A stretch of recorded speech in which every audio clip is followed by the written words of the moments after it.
आज से 5000 वर्ष पहले इस सारे संसार पर क्षत्रियों का शासन था। केवल 5000 वर्ष में हमारा इतना पतन हुआ कि आज संसार में सुई की नोक रखने जितनी जगह पर हमारा शासन नहीं। शासन आते हैं और चले जाते हैं, ये कोई बड़े पतन का सूचक नहीं है। लेकिन आज से 5000 वर्ष पहले तक इस संसार के सर्वश्रेष्ठ ज्ञानी, इस संसार के सर्वश्रेष्ठ तपस्वी, इस संसार के सर्वश्रेष्ठ योद्धा, वीर, सूरवीर हमारे समाज में थे। आज न हमारे पास शौर्य है, न पराक्रम है, न ज्ञान है, न तपस्या है। आज 15 मिनट खड़े रहने में 5-7 सूरवीर धराशायी हो जाते। ये हमारी शारीरिक स्थिति। मानसिक स्थिति ये है कि हमारे को कोई कितना ही कहता रहे, हमारे दिमाग के अंदर अच्छी बात घुसती। हमको इन पतन और पराभव के कारणों को ढूंढना पड़ेगा। हम चाहें कि हम जैसे जैसा जीवन जीते रहें और क्षत्रिय बने रहेंगे, ये संभव नहीं। भगवान का पतन कैसे हुआ? जब किसी भी समाज का पतन होता है तो सबसे पहले वो समाज अपने धर्म को भूलता है। स्वधर्म क्या है इसको पहचानने की कोशिश नहीं करता और पाखंडी धर्मों के चक्कर में फंस करके अपने स्वधर्म को तिलांजलि दे देता। तब उसके पास उत्थान का जो पहला साधन स्वधर्म है वो उसके हाथ से चला जाता है और धर्म के नाम पर पाखंड में वो ठगा जाता है, जिससे उसका न कोई सांसारिक क्षेत्र में उसको लाभ मिलता है, न आध्यात्मिक क्षेत्र में उसको कोई लाभ मिलता। वो अपने स्वधर्म से दूर भटक जाता है। उसके बाद वो समाज अपने इतिहास को भूलता है। आज विभिन्न क्षेत्रों में ऐसा कोई क्षेत्र नहीं जिसके अंदर हमारा महापुरुष पैदा नहीं हुआ हो और जिसने संसार भर में अपनी ख्याति नहीं पैदा की। वो रजनीश कहता था 10,000 रोज 10,000 मनुष्यों को, सैनिकों को रोज युद्ध में मारने वाला भीष्म पितामह भी क्षत्रिय समाज में पैदा हुआ। और चींटी को भी मत मारो, ये अहिंसा का उपदेश करने वाला भी क्षत्रिय समाज में हुआ। चारों तरफ की ज्ञान की हमने पराकाष्ठाएं तोड़ दी, वीरता की हमने पराकाष्ठाएं तोड़ दी, तपस्या की हमने पराकाष्ठाएं तोड़ दी।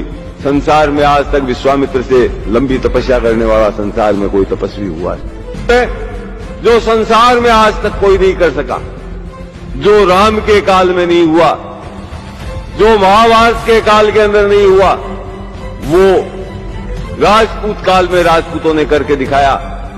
माथा कटने के बाद लड़के दिखाए और माथा कटने के बाद 1-2 हाथ तलवार के चला दिए नहीं, कोसों तक बिना माथे के लड़ते हुए चले गए।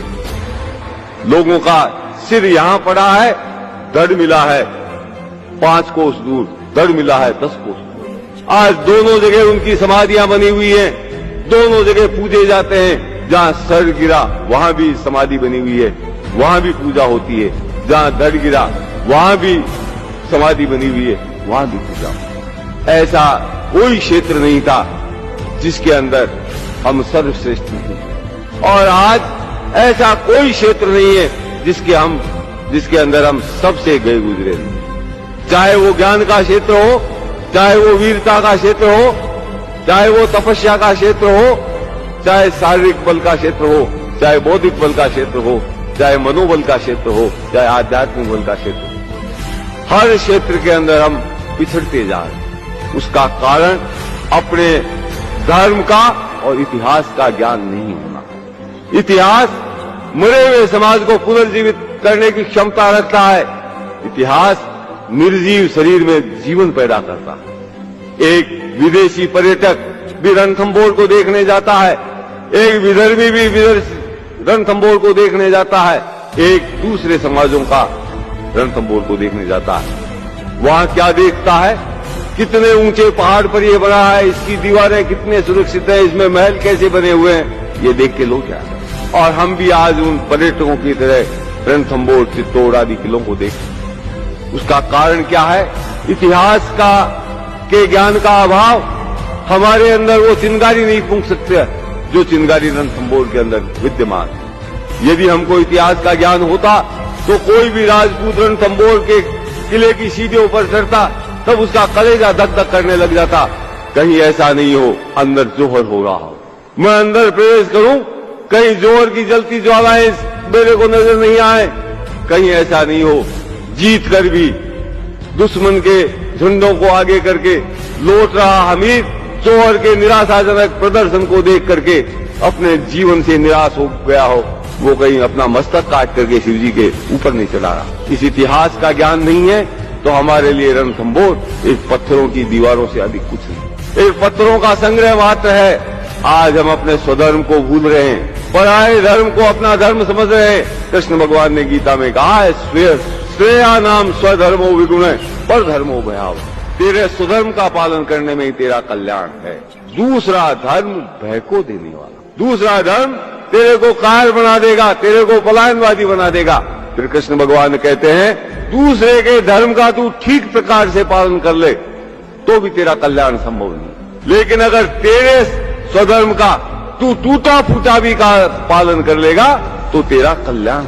आज उस स्वधर्म को जानने और सीखने की चेष्टा हमारे समाज में नहीं। हम अपने स्वधर्म को अपनाने की चेष्टा नहीं करेंगे, हमारे अंदर जीवनी शक्ति नहीं आ सकती। जब तक अपने इतिहास का ज्ञान नहीं करेंगे, हमारे अंदर प्राण शक्ति का विकास नहीं हो सकता। और पराभव का अंतिम सोपान है संस्कार, सांस्कृतिक पराभव, अपनी संस्कृति को भूल जाना। आज भी हर दिन हमारा बोल चाल, रीति रिवाज, खान पान, रहन सहन सब दूषित होता है। इस पूंजीवादी सभ्यता और पूंजीवादी संस्कृति यानी विदेशी सभ्यता और विदेशी संस्कृति यानी ईसाइयत की सभ्यता और ईसाइयों की संस्कृति का प्रचार आज इस देश के अंदर चैत्र शुक्ला प्रतिपदा को कोई नया वर्ष नहीं मनाता। 1 जनवरी को ये धर्म के ठेकेदार बने हुए शुभकामनाएं देते हैं, नए साल की शराब पी के नाचते हैं। शहरों में जाकर के देखो, ये सारे पी करके होटलों में नाचते हैं। और अपने स्वधर्म को सीखना पड़ेगा। सिखाएगा कौन? उपनिषदों में लिखा है, क्षत्रियों ने अपना ज्ञान कभी किसी को नहीं दिया, इसीलिए उन्होंने करोड़ों वर्ष तक इस सृष्टि पर शासन किया। हमारे धर्म का कोई ग्रंथ नहीं है जिससे हम ये सीख ले कि ऐसा शास्त्र धर्म हमको, जो हमारे श्रेष्ठतम ग्रंथ हैं, उपनिषद, वाल्मीकि रामायण, महाभारत, गीता आदि के अंदर सर खपा करके ये ढूंढना पड़ेगा कि हमारे पूर्वज किस रास्ते पर चल करके इतने महान बने। उस रास्ते को हम स्वयं ढूंढें, उस रास्ते पर अग्रसर हों, तब हमारा उत्थान संभव है। लेकिन आज राजपूतों के गांवों की, राजपूतों के परिवारों की और राजपूत नवयुवकों की सबकी मानसिकता यह है, पेट कैसे भरा जाए। पेट भरना कोई समस्या नहीं, कुत्ता भी अपना पेट भरता है। किसी को भूखे मरते सुना क्या आपने? कुत्ता फला जगह भूखा मरता मरता। पेट की आग में इतनी क्षमता है कि वो आदमी को दौड़ा करके अपना पेट अपने आप भर ले। मनुष्य में और पशु में अगर कोई अंतर है, पशु भी पेट भरता है, बच्चे बच्ची पैदा करता है, और मनुष्य भी ये काम करता है। जब तक यहां तक मनुष्य सीमित है, पशु में उसमें कोई अंतर नहीं। मनुष्य की विशेषता उसके स्वधर्म का ज्ञान है। वो अपने स्वधर्म का ज्ञान अर्जित करके उसके रास्ते पर चलता है, सह उद्देश्य जीवन जीता है, अपने स्वधर्म का पालन करने के लिए जिंदा रहता है, तब वो मनुष्य है, तभी वो क्षत्रिय है। और आज एक भी राजपूत इस मार्ग पर चलने के लिए तैयार है। उनको ऐश चाहिए, उनको आराम चाहिए, उनको दूसरों की देखा देखी अपनी संस्कृति को तूली लगाना मंजूर है, लेकिन अपने धर्म, इतिहास और संस्कृति को रक्षा के लिए प्रयत्न करना मंजूर है। आज हमने धर्म खो चुके हैं, इतिहास को हमने गंवा दिया है। झूठे इतिहास को हम पढ़ करके हमारा इतिहास मान रहे हैं, अपने मुंह से अपने महापुरुषों को कलंकित कर रहे हैं। और अब आजादी के बाद हमने अपना जनाजा निकालने की तैयारी कर ली। आजादी के बाद हमारा जितना सांस्कृतिक पतन हुआ है, उतना पिछले 5000 वर्ष में, जितना पतन हमने पिछले 50 वर्ष में। इस पतन के बाद हम राजपूत नहीं रहेंगे, हम क्षत्रिय नहीं रहेंगे, इस बात को आपको स्वीकार करना चाहिए।